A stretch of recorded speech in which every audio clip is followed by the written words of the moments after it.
This is the finished ramp.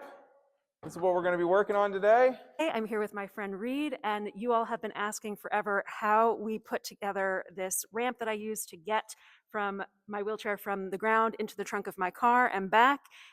It's all thanks to Reed, and he's going to walk us through how you build one for yourself. Going to start by showing you the tools that I used. And I'm going to point out for you which things are optional if you don't have them. And another thing I'll say is reach out to friends. A lot of people have tools and they're very happy to share them, because if you own something like a router that has a very specific job, you're actually thrilled for someone else to borrow it because you've only used it for about 5 hours in your whole life, but it's really useful for those 5 hours. But anyway, reach out to friends for the tools that you don't have. And there might also be like a local carpenter or a maker space who'd be interested in helping out. Yes, absolutely. And for instance, when I went down to the local lumber store to get the main plate for the top of the ramp that sits on the bumper, that's a pretty wide piece of wood, and comes in giant lengths. If you're going to buy a 2x12, which is a piece of wood that's 2 inches thick and 12 inches wide, you go to buy a 2x12, they probably come in 12-foot lengths, and you don't need all that. But I said to the local lumber store, hey, I'm building a ramp for getting a wheelchair up into a trunk. Do you guys have any cutoffs, any loose extra pieces of lumber? And they were very happy to find a cutoff and just give it to me. So do lean in for those kind of opportunities. So this is a drill, and you've got both drill bits, which are for just drilling a straight hole through things. That's going to be to prepare your hole so that when you switch out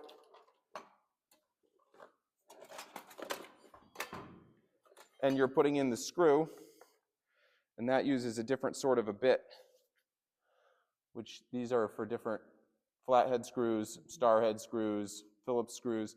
When you're putting in your screw, if you've pre-drilled the hole, then your screw is not going to split the wood because it has a channel.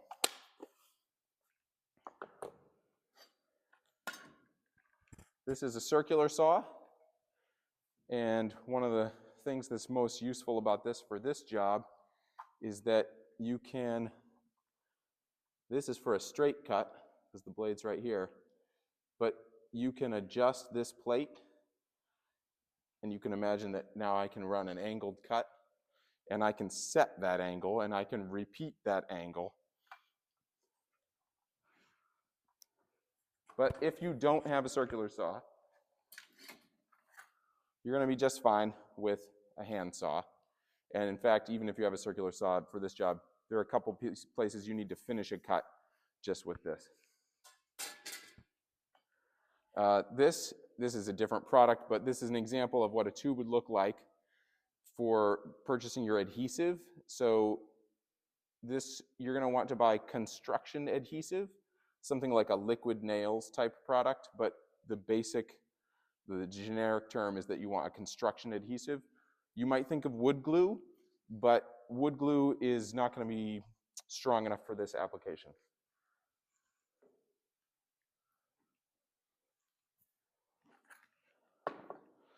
These are called mending braces, and these are a straight piece of metal, and the other thing you're going to need is something that looks exactly like this, except instead of being straight, it's a 45-degree angle. I'm going to show you how we use that too. This is a carpenter square. You can probably get away with simply a ruler, but if you've got one of these, it'll help you with one of the angles. Pencil, utility knife. You can get away with a jackknife, and some screws. Lastly, for materials, You are, for the piece that's going to rest on your bumper, this is the cutoff. So the piece we've actually used up here continued on and was a full 2x12 piece of lumber to start with. You just need to know how deep. Sorry. Also, tape measure. Again. Measure twice, cut once. Measure twice, cut once. So this is a 2x12. 2 is this measurement, which is actually 1.5 inches because of how lumber is, but 2x12, which is actually going to measure 11.5. And then the lumber for the ramp itself is again a 2-inch thick by 6, 2x6, which is 5.5 inches wide. The reason for that width is to give enough width that you can cut this groove in the middle for your wheel to go up, and not worry that you're gonna go up, that you have a little wiggle room on the sides. Yeah, you're not going to roll off.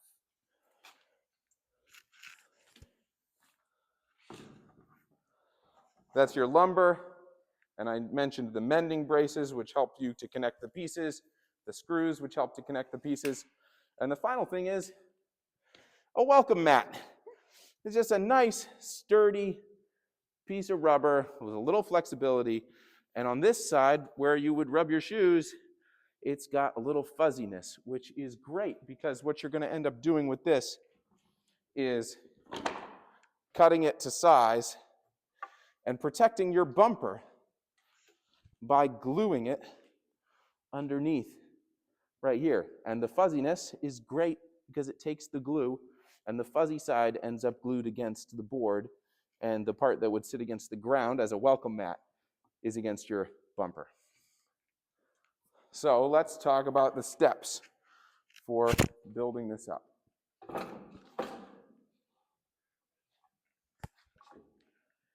This is how it sits for driving up into your trunk. So the first thing is the measuring. You want to take a measurement that is, go out to your driveway, go to your parked car, and just going to measure up to the height of your bumper. Record that measurement. Now, when you get this built, you'll be really happy if it fits in your trunk. Mm-hmm. So now you're going to stand facing your vehicle from the back with the trunk open and measure the width of your trunk. You need to be a little conservative because you don't want to just be making it in by 1 inch and be struggling anytime that you're a little out of alignment trying to push it in. And you also need to take into account where it's going to sit in your trunk, if it needs to fit alongside your chair, or you kind of know how much actual space you have inside your trunk. And when you finish building the ramp, you're going to want to know that the measurement, the longest measurement from that corner down to the foot of the ramp is going to fit inside that width of your trunk that you've taken. Kate, do you have more to say on having used it in that way? No, I think the guidance of having a little bit more space than you think you need is always good, because when you're like schlepping the chair up into the car, like you just want a little bit of extra wiggle room. So now, and draw this out on paper is my recommendation. You can measure twice and cut once. You can also draw 10 times and then only cut once. So once you have that measurement of the width of your trunk, that actually is going to tell you how steep a ramp you're about to end up with. Because you take that height of your bumper and you take that longest, the width of your trunk is telling you just how long you can make this. Well, that's going to end up giving you this angle, because you could have just arbitrarily picked a much lighter slope and a longer ramp, or you could do it super steep. But you're probably going to want to go for 45-ish degree angle. 45-ish, that's Yeah. that's working out. And there's the weight of the whole creation once it's made. So this, you're saying this angle has worked well. This angle's been great. I think if it were shorter, it would be a little bit more difficult to, sort of get it started going up into the ramp. And if it were longer, it wouldn't fit in my trunk. So this really has been the happy medium. So then you're going to measure the wheelbase on your chair. And you can probably find that spec online, but I am always wary of using online specs. So I want to actually measure from the center of one tire to the center of the other tire, and I want that number. And then I want to know just how thick each tire is itself. The measurement from the center to the center of each tire is going to give me the measurement I need from the center of one board, that's the one ramp board, to the center of the other ramp board. And the measurement of the tire width itself is going to tell me how wide I need that tire channel to be. I'm going to show you that tire channel closer up later.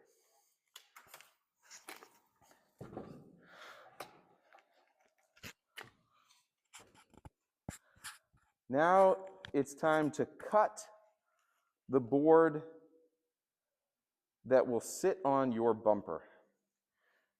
You see that this board is curved on the top, and that's because the plan was to drive the wheelchair up not the center of the car, but a little off to one side of the car, so that it could drive right into its nesting spot in Kate's trunk. So you can imagine the bumper on your car curves off to one side and gets a little wider, so there's more room for it to land on the bumper at the edge of the bumper. This is a subjective curve. This was not 100 pieces of measuring. It was just finding the depth of the bumper where this tire would come up onto the bumper and the depth of the bumper out here, and then taking just general curve there. Not careful science. And you could, if you're working at your own home, you have the chance to test fit that. And if you're working off a more general measurement, that general curve is going to do you just fine. Once you've got this piece cut to its proper length, so it's that, what I did was take the center of wheel to center of wheel measurement, and I've centered the boards, the 2x6s, on that measurement. And so if you've centered a 2x6 that's 6 inches wide on that measurement, then you're going to end up with 3 inches on either side of that measurement of the board. Or, with the way lumber is, it's actually going to be 2 3/4 inches on either side. And that gives you the total width of the bumper board. Cut that to length. Is this making sense? Yeah, this is making a ton of sense. All right, so you cut your bumper board to length first. Then you cut your curve onto it, and you draw that out with a pencil first. And you can take your time with a handsaw, and you're just making that cut all the way along. Or if you've got a jigsaw, that's the kind of saw that's electric. Well, you can have a hand jigsaw, but this is a gentle enough curve. You can do it fine with the handsaw, or you could use a jigsaw to make that curved cut. You're not going to have a lot of success making a curved cut with one of these. This is for straight cuts. Now you've got your bumper board, and now you've got to do, this is, I would say, probably the trickiest mathematical part of the whole thing, is the way that I chose to attach the two boards together. You can see that the ramp board comes up and is nested in mostly flush with the bumper board. And what that requires is cutting an angle. And you need to figure out what that angle is. and then making a cut through the board this way. And again, that's something you can do with that skill saw by setting the plate to an angle and making the cut.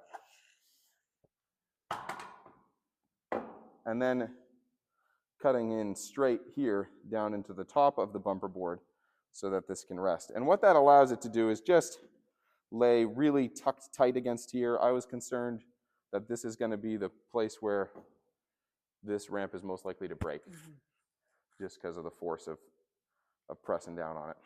So I'm going to tell you about the fixing of them together, and then we can talk about cutting the angle. So once you've got all the boards cut correctly, you're going to lay this ramp board onto the bumper board. Plenty of construction adhesive. If it squeezes out the sides, you get a little mess while you're making it, but you can always, cut that off or sand it off or whatever. You want plenty of glue in there. And then putting a couple of screws long ways. Again, pre-drill them with the bit and then put the screw in and sunk those screws in straight through the ramp into the bumper board. And from underneath, to come in with these braces. And I told you those mending braces also, you can get them at a 45-degree angle. This is not a 45-degree angle under here. So you buy the 45-degree brace, and then you bang it into the shape you want. Perfection. What I did was I went to my basement where there's some lolly columns, just, big metal pipes that hold up the house. And so this is your pretend pipe. But you could do this on a pipe out on the driveway. You just need any sturdy pipe, or I suppose a round rock. And you take that 45-degree angle piece and you lay it on like this, and then you hammer on the back corner, the back angle of that brace. Hammer right on the point. And as you hammer, you're going to press it down into the pipe, which is going to cause it to flatten out. So you just hammer and you watch it bend out, and then you take it off and you try it against your wooden pieces. You see if you got the angle right, and you hammer it. Don't hammer it past where you want it, because it's easier to flatten out than to angle it out. So just keep bringing it out until it's the right spread out angle, and then you'd be ready to fix it in place, because you're just gonna lay it on there, pre-drill your 4 holes, and then screw in the 4 screws.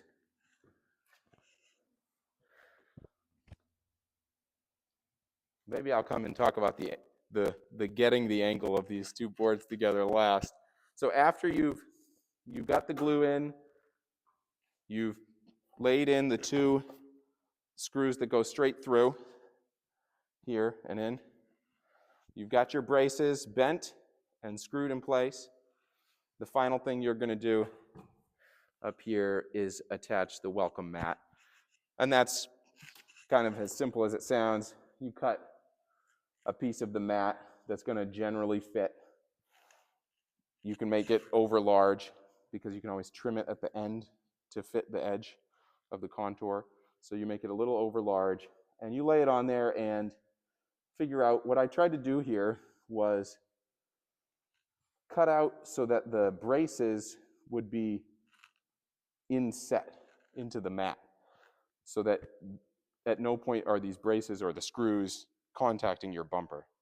And again, I ran a little bit extra of the mat, so a piece of it starts to run down the ramp board, so that if you are putting it onto your bumper and giving it, pressing it tight into the bumper, you're again not going to gouge your bumper with any part of the ramp board.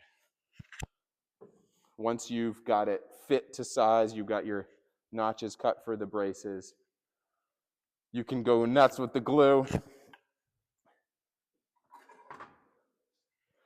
Just apply a heavy amount of the glue onto the board.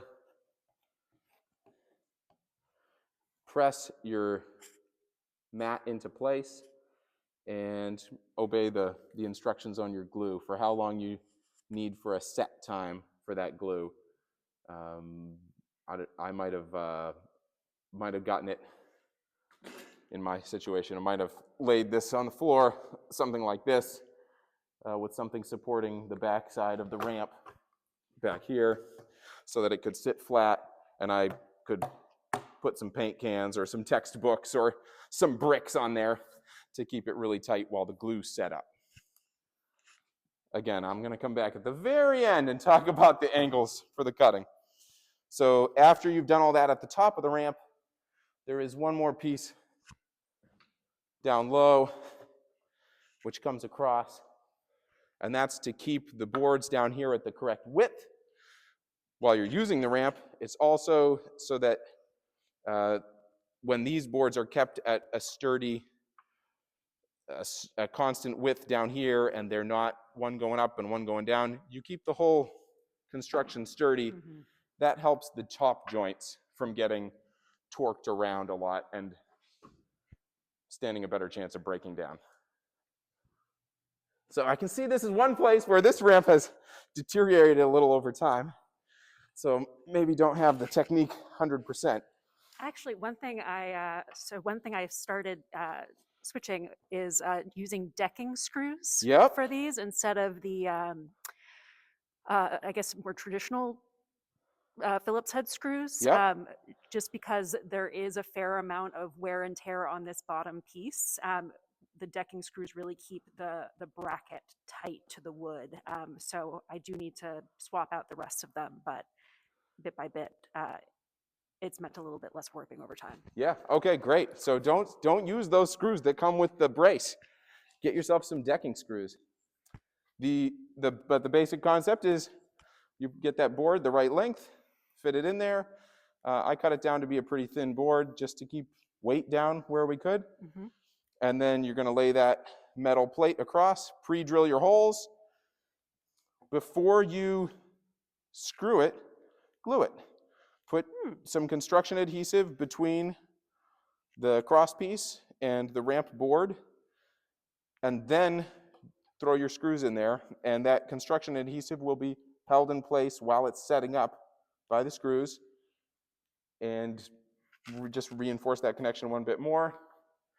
Those mending braces are on the back side of the ramp. The reason being that if they're put on the front of the ramp, they were going to extend into the wheel track and be in the way of the wheels. There might be some other piece you know of. There may be a mending brace that's shaped like a T, for instance, that may come this way and then out onto the cross member, and that would give this some added rigidity, which you can see it could use.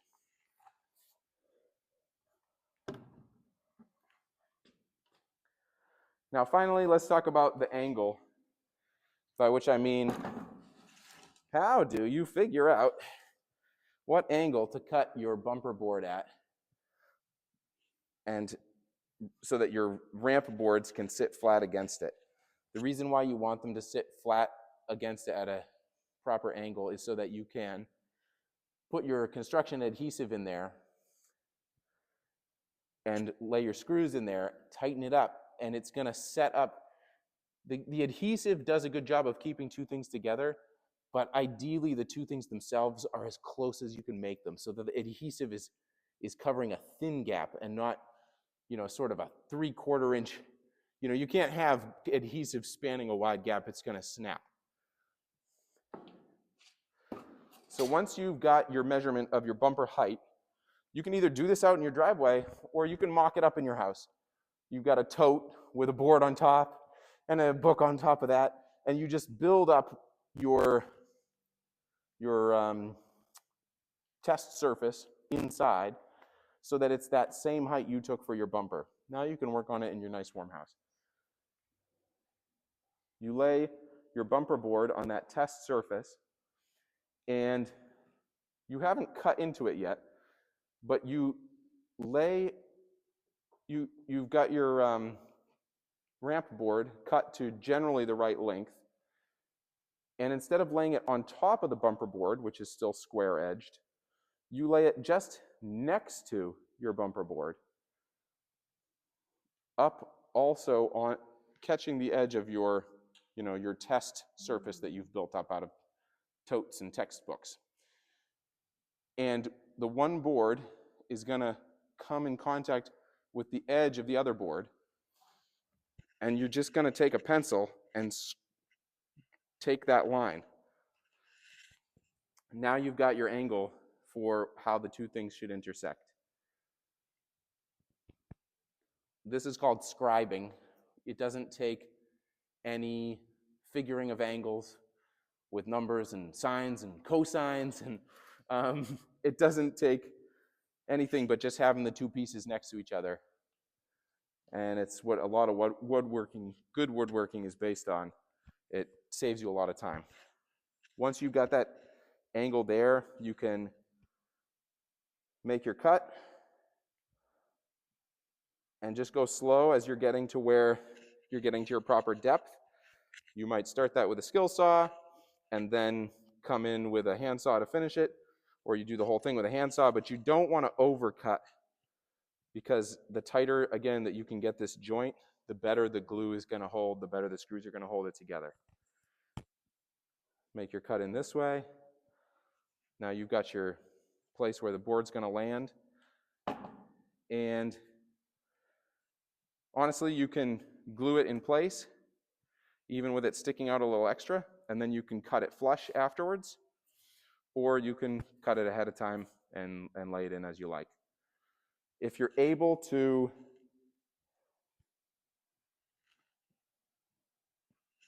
it's very hard to clamp things at an angle, and you may not have clamps at home.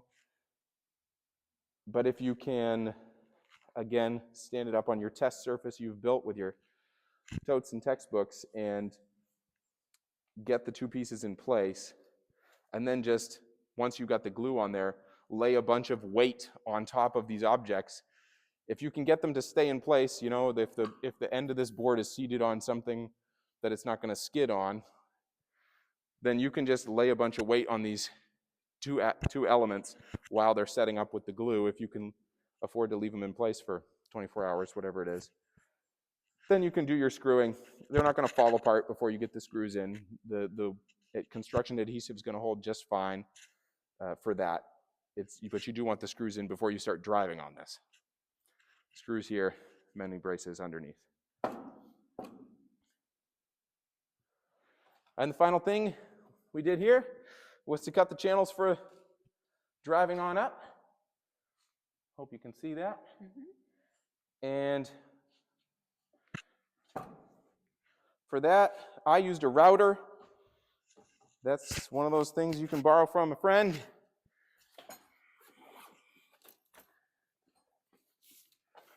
Router is a tool that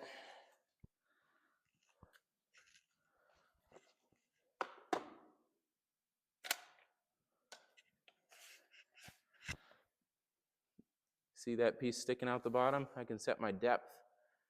It's just going to cut a channel. So I used a bit that doesn't have that last little nubbin, but just this, to cut a long channel. Once I had the channel cut, which was a square-sided channel, I took a utility knife and I just ran it, and I turned that square edge, I just cut it out like that to get a V-shaped edge to the channel. If you don't have a router, I think you're going to be just fine, because what you can do is take your ramp board, which is flat, and instead of cutting a channel down into it, you can build up a channel. You can put a piece of wood like that on either side and screw that in place, and screw that in place. Now you've suddenly got a square edge channel. And then you're going to take your utility knife or your jackknife, and you're going to make that into a V. There is no possible way for me to emphasize strongly enough how important it is to wear safety glasses when you are using a power tool, and to wear some work gloves when you are using a utility knife. There's nothing that slows a project down more than going to the emergency room. Amen.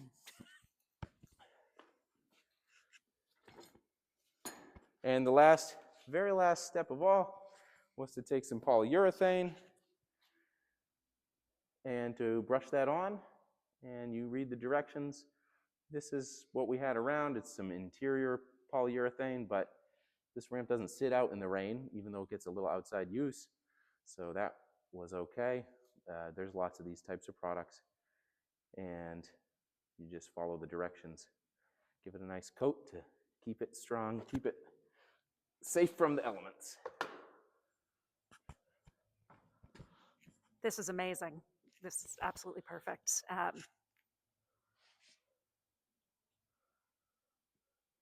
Any final words of wisdom? When I got done this one, I thought I was done. Brought it by Kate's house, put it on the car.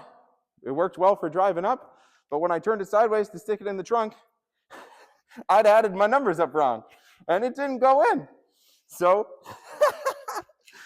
we took it out back, and I cut, what was it, 4 inches off of these legs, and then it fit in the trunk. And thanks to the length of this being long enough and the width of the bumper being thin enough, there's actually a little play in whether this sits on a bumper that's this high or this high. So even though we had to cut a couple inches off the legs, it still works with the car. So maybe that's just an affirmation that as you do your project, if you don't get something measured exactly right, it's probably still going to come out okay. If you think it's ruined, it's just not done yet. That's right.